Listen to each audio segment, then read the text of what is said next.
Hello, Bobby.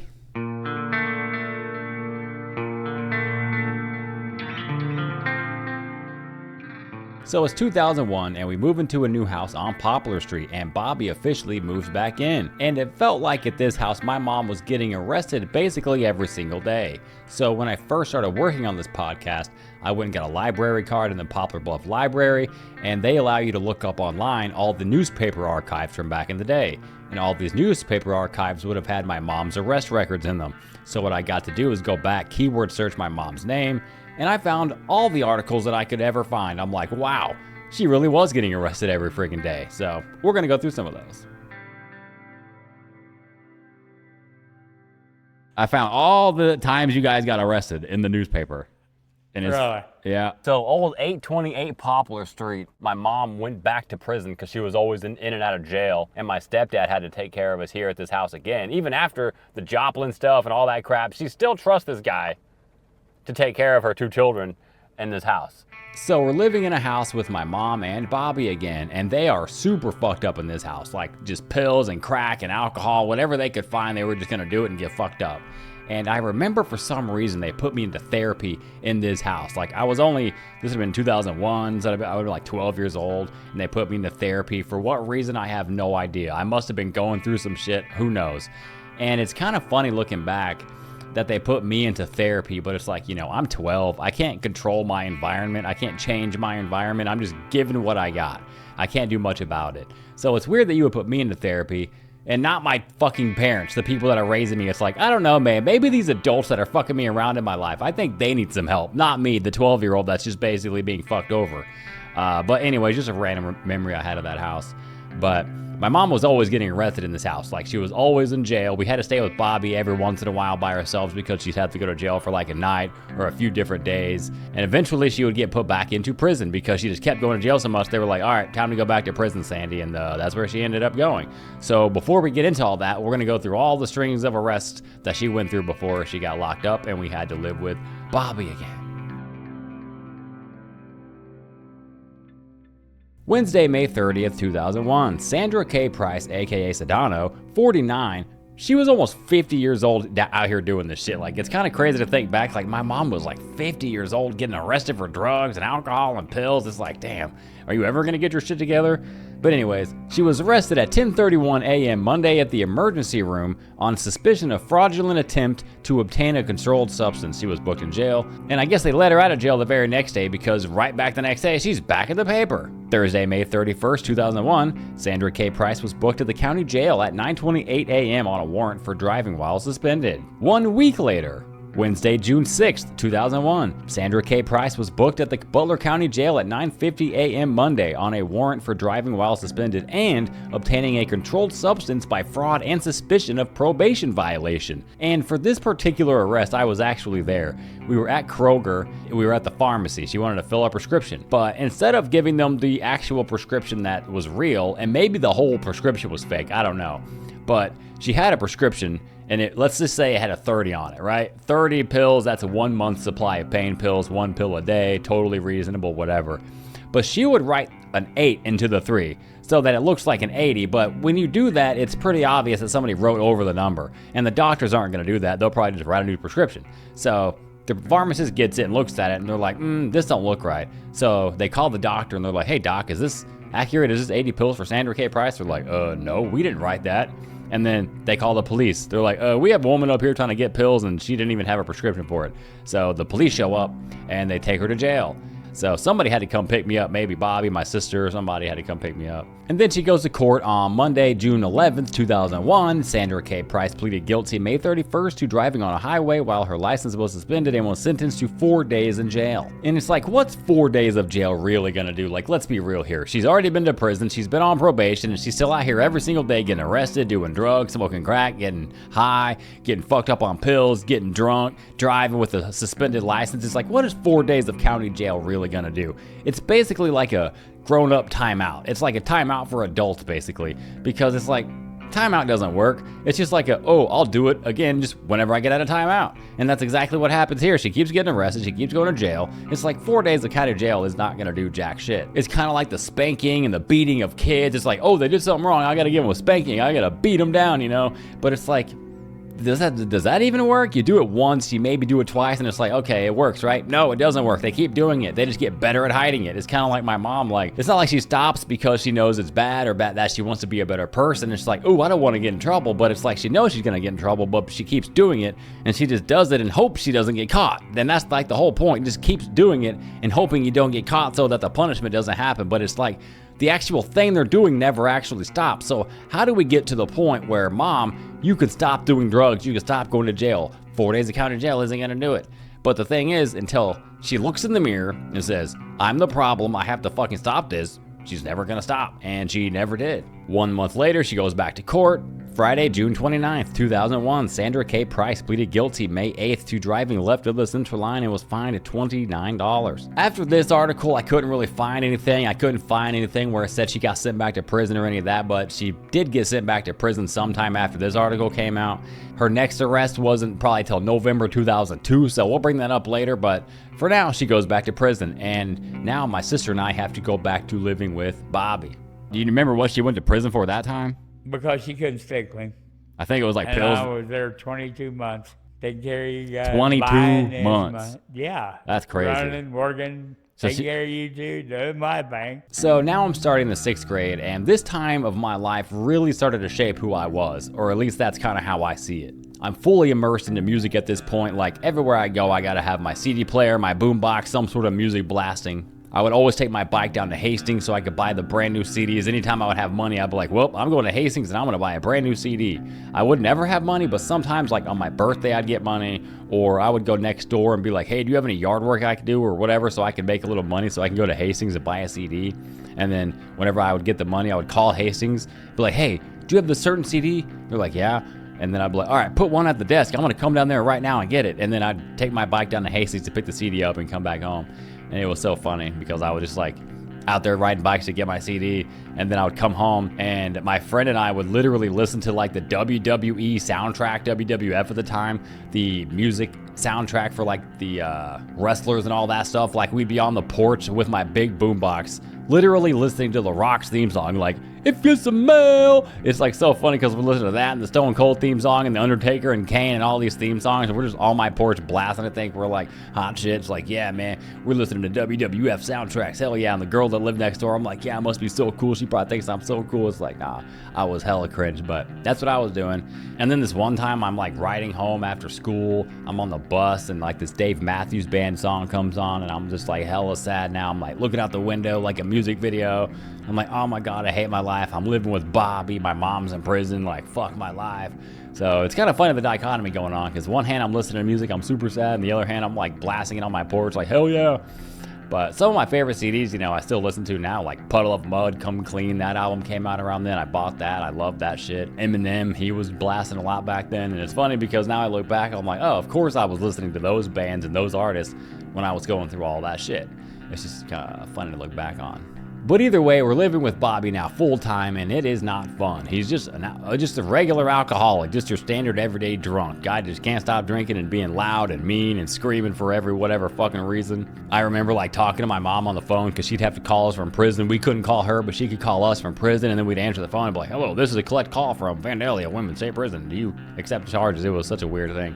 But we'd always talk to her on the phone. And we'd have to like watch what we said because Bobby would be in the other room listening, or he'd have another phone picked up so he could hear everything we were saying. And it's like, he didn't want to make sure that we weren't saying anything mean about him on the phone and shit. So we were like trying to watch ourselves because we didn't want him to hear what we were saying. And that was just like kind of awkward and shit. So we usually just, you know, oh, everything's going good, Mom, you know, whatever. Because it's like, even if we told her like, yeah, Mom, he's a dick and he's been an alcoholic and a drunk, like, what is she going to do for prison? Like, come home from prison and save the day? It's like, she's part of the problem too, you know? I wore these black Skechers one time to school. I mean, I wore them all the time because I was poor. I had one pair of shoes, and I had a big hole in the big toe. Like, my big toe would be sticking out of my shoe. And at the same time, I had bad poison ivy. Like, I woke up one day, I had just terrible poison ivy all over my face, all in between my fingers, just poison ivy everywhere.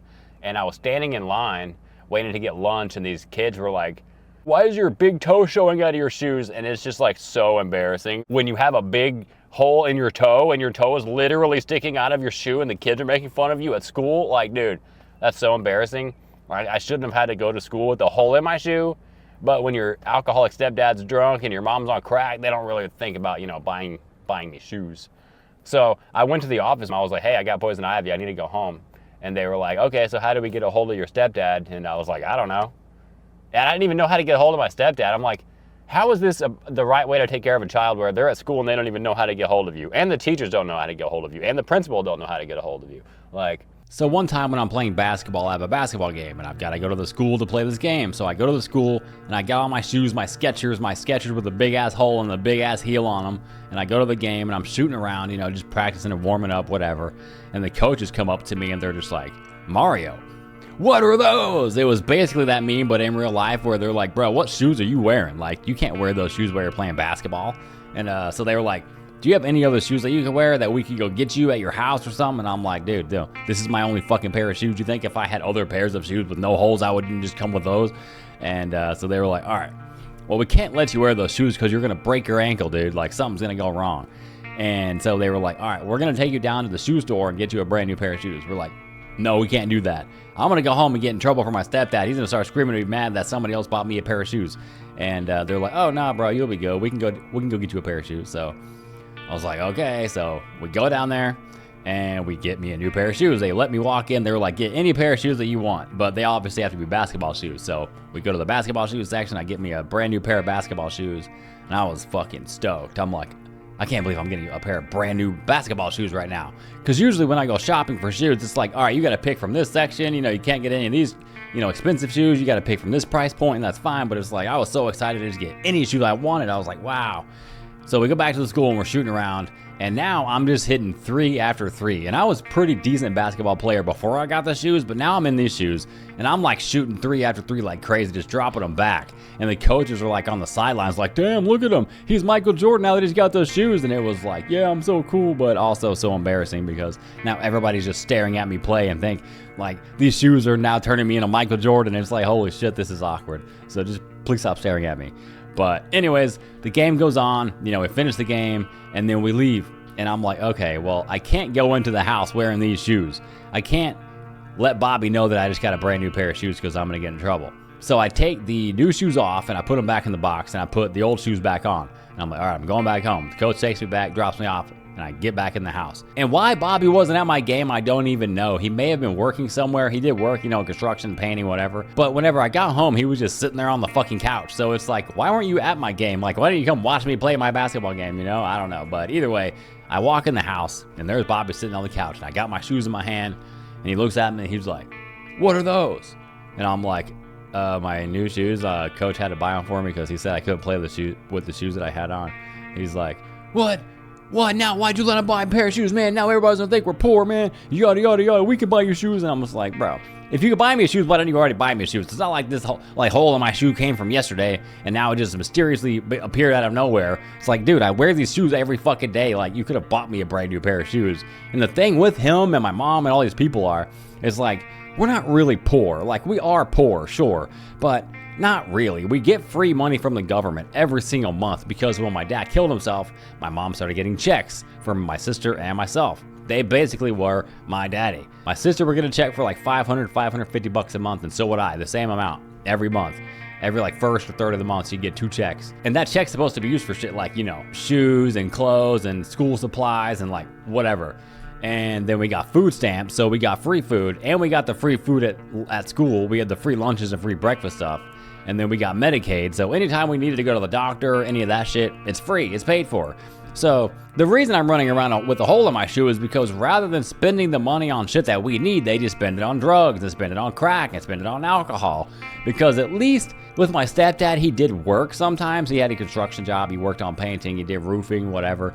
But with my mom, she just didn't do anything. She just got fucked up her whole life. Like, as far as I'm aware, whenever I was born, I know for a fact she never had another job. She only worked at the flower shop in Conroe for that little bitty period of time until she started prostituting. And from that point on, I can't remember a single job she ever had. So basically, she just lived off of our government benefits until we moved out. And then she lived on her disability. And it was like, damn, man, the reason we don't have shoes is because you guys are fucking dumb. And my mom got so diabolical with the money because at some point, you know, my aunt had to take it over. Like the government stepped in and said, okay, we can't keep sending you the kids' money because you're going to spend it on drugs. So my Aunt Judy actually got control of the money. And anytime that my mom needed money for my sister or myself or whoever, she needed to call my Aunt Judy and say, hey, Judy, I need some money. So what my mom started doing was going to Walmart, and she would take us to Walmart to do this shit. It was crazy. We'd go to Walmart and just start looking on the ground for receipts, and she'd find any receipt that had some shit on there like that we would need. Oh, this toilet paper, this paper towels, that's this and that. Oh yeah, Judy, we bought this stuff. So she called Judy, say, here's the receipts, I need all this money back. And then Judy had to give her the money back even though she never even spent the money to begin with. So that's just what they did with our money. It was crazy work. Then we went back up there again, just me, you, and Carmen. Oh yeah, that's probably the time I remember, yeah. In our little station wagon. Oh, I remember that station wagon, that fucking piece of shit. So one time when my mom is in prison, we get to go visit. We only got to visit one single time the whole time she was up there. I think she was up there for like a little over the year, and we got to see her once. But my Aunt Judy gives Bobby enough money. She's like, hey, here's money for gas. Here's money for 2 nice hotels for 2 nights. Hotels with pools and everything, because like we were there. She was like, here's money for 2 nice hotels, and we were like, oh hell yeah, we're gonna get some nice hotels. And then just like before, like if they get cash, they're just gonna spend it on drugs, and that's exactly what he did. So we roll up to wherever my mom was staying in prison. We roll up to that town, we get a hotel, and it's literally a dump. Like, you know those pay by the week hotels you can buy in like cities, and they just look like total shit, and there's like nasty people hanging out everywhere outside. Like that's where it was. And we get to go in, we're like, oh, this room smells like cigarettes and it's all musty. But whatever, we get to the freaking hotel, and then Bobby's like, I'm gonna go somewhere real quick. I'll be right back. You guys gotta stay here and lock the door and don't let anybody in. We're like, what? So then he just leaves. And where does he go? I don't know. He just left us there. We were just sitting there by ourselves, just waiting for him, whatever the fuck he went to go do. Getting liquor, getting crack. We thought he was getting liquor from the liquor store because there was a liquor store right next door. But he was gone for so long, we were like, he's gotta be doing crack or something, bro. Like, what the fuck is going on? And why would you leave 2 children there in a hotel by themselves? Pfft, who knows? But either way, we wake up the next day, we go see my mom in prison and talk about weird. I don't know if we got searched, but we had to walk through these metal detectors, and then, you know, had to go through this whole thing before we actually get to the visitation area. And then we finally get to the visitation area. It's like this big open room with like a bunch of circle cafeteria tables everywhere that we can sit at, and there's like other prisoners there visiting with their family. Then I guess at some point my mom and stepdad needed to talk. They were like, yeah, we need to have a big boy talk, so let's go outside. So we go outside of the little play area, like the little, it wasn't a play area, it was like area that they could go outside. It was their rec yard, I guess. They had a basketball court and some shit out there, so we got to go out there. And I remember looking around like, this place is weird. Like, we're all locked in here. There's fencing everywhere with like the barbed wire around it. And I'm like, this is a weird place. I don't like this place. So we go back in, and then I guess they finished their conversation, and then we had to leave. And then we get rounded up by Bobby, and the Bobby's like, all right, we gotta go. We hug our mom, and then we fucking leave. And then it's gotta be really weird, you know, watching your 2 kids leave with your alcoholic husband, and then you have to stay in prison. That's gotta be crazy. Do you remember the last night we saw each other at that house? On Poplar? One night, my stepdad decides he's gonna go out and have some drinks with his friends down the street. And then he comes back home in the middle of being drunk, and he's like, hey, take this $5 and go to the gas station and get you some dinner. So I was like, all right, whatever. I went up to the gas station, I got some Listerine strips. And I remember the Listerine strips, I don't know why, but I got some Listerine strips, and I got like a Twix candy bar and a Mountain Dew or something. It was like $5, so I was like, all right, I guess that's my dinner. And then I'm coming home, and he's like screaming, he's all mad, I don't even know why. And then he's got this washcloth just hitting me in the face, like, what? And then I started crying. He's like, what, are you ashamed of me? What, are you ashamed of me? You don't like me? You don't love me? You don't want me to be your stepdad? And I'm just crying. I'm like, I don't even know what to say, because truthfully, I fucking hate your guts, but I want you to leave me alone. And eventually he stopped, and then he left to go get more drunk, and I called my Uncle Junior. I'm like, hey, can you come pick me up? And my sister, because my sister was here too, and I was like, can you come pick us up? My stepdad is acting crazy. When we called my Uncle Junior, Bobby wasn't even there, because whenever he did the whole washcloth thing, he like did that and then like left again. And then we called Junior thinking, okay, maybe Junior will get here and then we'll leave before Bobby gets back, so we don't even have to see this guy ever again. But unfortunately, Bobby rolls back up, and we're like, fuck, we're still waiting on Junior. So we're not saying anything, we're just sitting there like hoping that nothing happens and then he'll leave again. but he didn't. And then Junior comes up. I'm like, oh fuck, this isn't good. So Junior rolls up and he knocks on the door. And then Bobby's like, who was that? Who was here? He looks out the window. He's like, what? Why is Junior here? What the fuck does he want? And then he opens the door. He's like, what do you want? He's like, well, Bobby, I'm here to take the kids. And Bobby looks down at us. He's like, what? You ain't taking them? What do you think you're taking them for? They ain't going anywhere. And the Junior's like, well, Bobby, I'm not trying to step on any toes or anything. It was like, nah, dude, we need you to step up and be a man and get us the fuck out of here. Because eventually me and my sister spoke up. We were like, nah, we got to leave. We don't want to be here anymore with Bobby. So Junior was like, okay, well, let's go. And then Bobby was like, all right, fine. Helped us pack some more shit up. And then we left. And then that was pretty much the last time we ever saw Bobby. And then my aunt and uncle took us over to their house, and that's where we ended up staying until my mom got out of prison again. So while we're staying at my aunt's house, my mom is talking to us on the phone more, and now we're able to say whatever we want because we're at my aunt's house, and we're telling her, Bobby was so mean, he was always screaming at us, and he was hitting me in the face with a washcloth and whatever. And my mom was just like, oh my God, I'm so sorry, kids. I can't believe you have to deal with this, yada yada. Whenever I get home, I'm going to make you breakfast every single morning. I'm going to make you pancakes for breakfast and all this stuff. And I was like, okay, Mom, I'm sure you're going to do that. And I remembered that because I was like, I'm going to wait until she gets home. I wonder if she's going to make me pancakes, and she never made me pancakes one time. And it's funny because I always remembered that. She said, I'm going to make you pancakes every morning for breakfast. And then she never made a single fucking pancake. It was so funny. Because at this point, she's just saying anything. She's just so excited to get the fuck out of prison. She'll fucking make anything to get out of prison. But anyways, at some point, it's time for Mom to get out of prison. And my aunt takes us back over to our house, and we wait for my mom to come home. And my sister and I are now back on the couch where we left in the first place, where Bobby was screaming at us. We're back on that couch, sitting by the window, and we're looking out the window like waiting for Santa Claus or something. It's like on Christmas night, it's like, where's Santa Claus? We're waiting on Mommy. So we open the window, and we're looking out there, and nobody's coming. We're like, okay, well, whatever. And then we finally see a cab roll up, and my mom gets out. Well, somebody gets out. And we're like, who is that? It was like some big fat woman. It was like, had to be 250, 300 pounds easy. And I'm like, wait a minute, that can't be Mom. And then Judy walks out there, and they have a little conversation, whatever.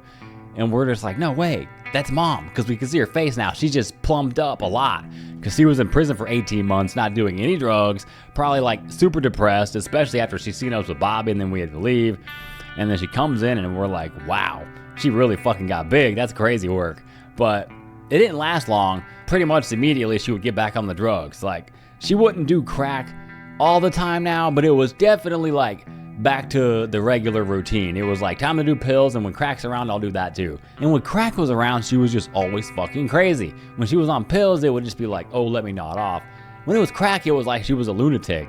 She destroyed our fucking Christmas tree that year. One day we were fucking just sitting at home, and we're in the room, and then my mom loses her shit, goes in the living room, and just starts destroying the whole fucking tree. There's glass and ornaments just busted up all over the ground. And then like hours later, we hear her in there vacuuming all the shit up because she's a fucking idiot and realized that she's dumb and has to clean it all up because I ain't doing it. What the fuck you gonna make us clean it up for? So she ended up cleaning it up. But anyways, that was just my mom and how she was, especially on crack. So it's a Wednesday night, and I am about to go to church. So I see my sister. I was like, oh, well, she's asleep. I'm just going to leave her here. I'm going to church. So I get in the van with my Aunt Shelby and my Uncle Calvin, and we head to church. And while we're at church, my sister wakes up, and she's like, hey, Mom, where's Mario at? And my mom, for whatever reason, decides to say, I killed him, and I buried him in the backyard. And then she grabs a butcher knife from the freaking kitchen, and she's like, in your next, bitch, I'm gonna kill you next. And then starts chasing her around the kitchen table until my sister finally runs out of the front door and then runs down the street, and they call the police. And then I guess the police showed up and took her to jail, or something happened, because when we showed up after church, there was nobody even there. We were like, where the fuck is everybody? I guess they left. And then we see my sister coming down the street. We're like, what the fuck? And then my sister comes up and was like freaking out because she still didn't know what was going on. And so she sees me, and she's like, Mario, Mom said she killed you and buried you in the backyard, and then all this stuff happened. And then we were like, wait, what?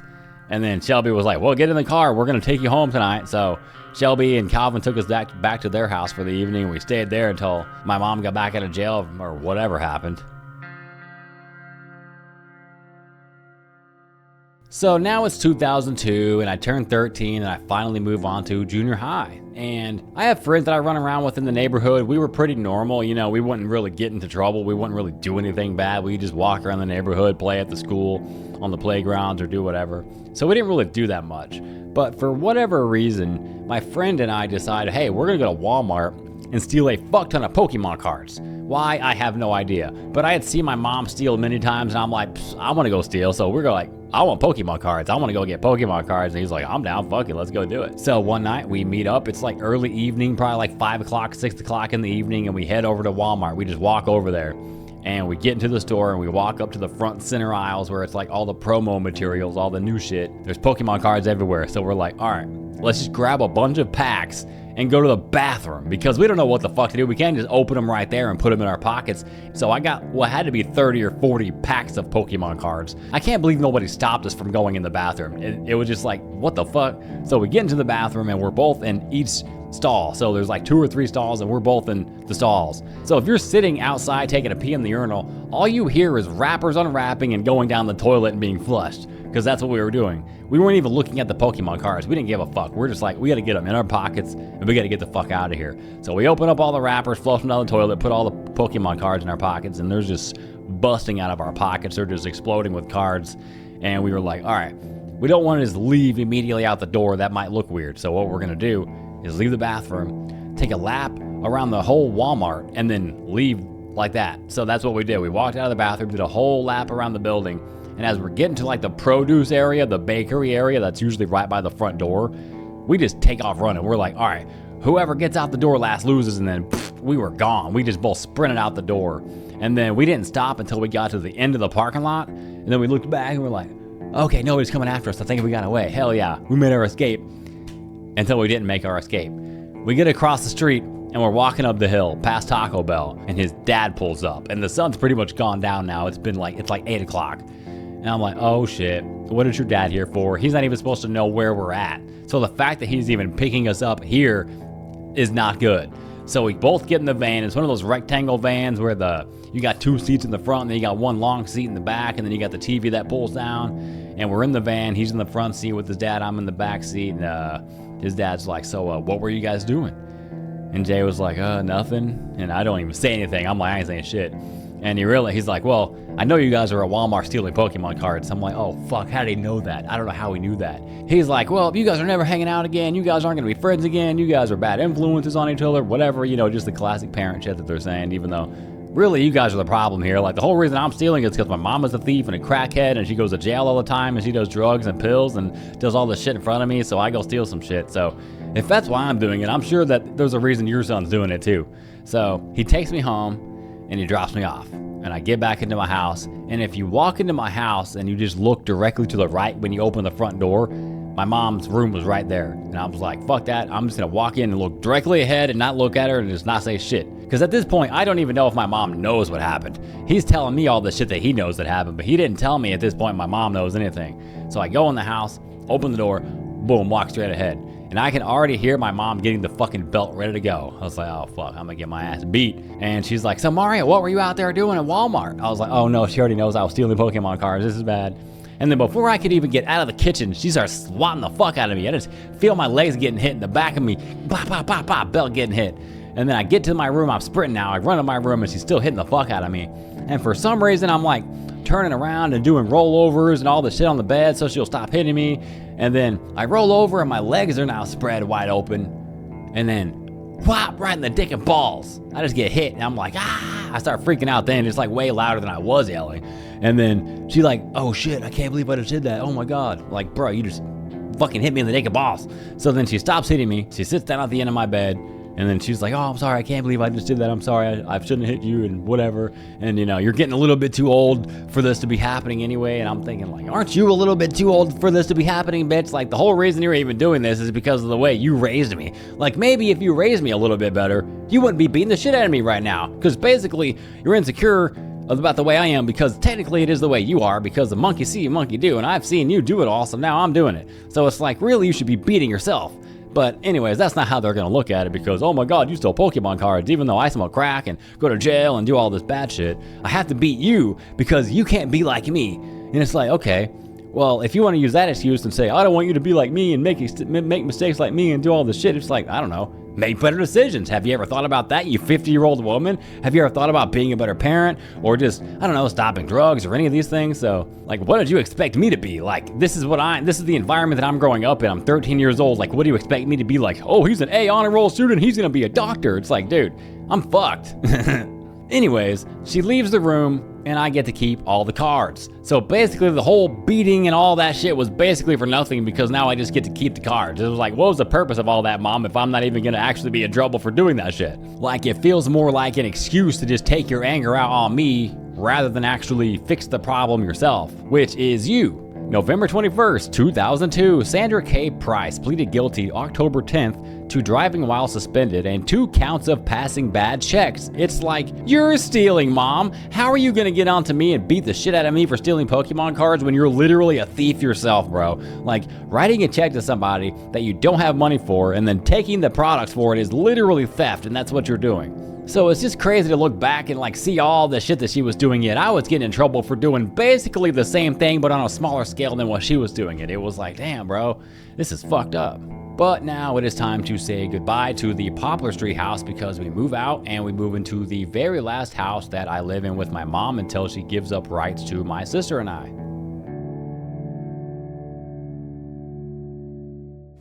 This is the last house I lived at with my mom. And I was just like, Mom, I could kick your ass. And she was just slamming the door to my upstairs, just slamming it, pop, pop, pop, pop, pop. Come on, Mario, fuck me up. You wanna fucking fight me? Let's go, fuck me up. Be real, is she smoking crack again? And I'm like, yeah, she's back on drugs. I'm giving up custody of my children to my sister and my brother-in-law. And now all these people are just staring like, oh my God, this bitch is about to run into the movie theater with her car. Ah, pa, pa, ah. Well, Mario, you're never going to live with Mom again.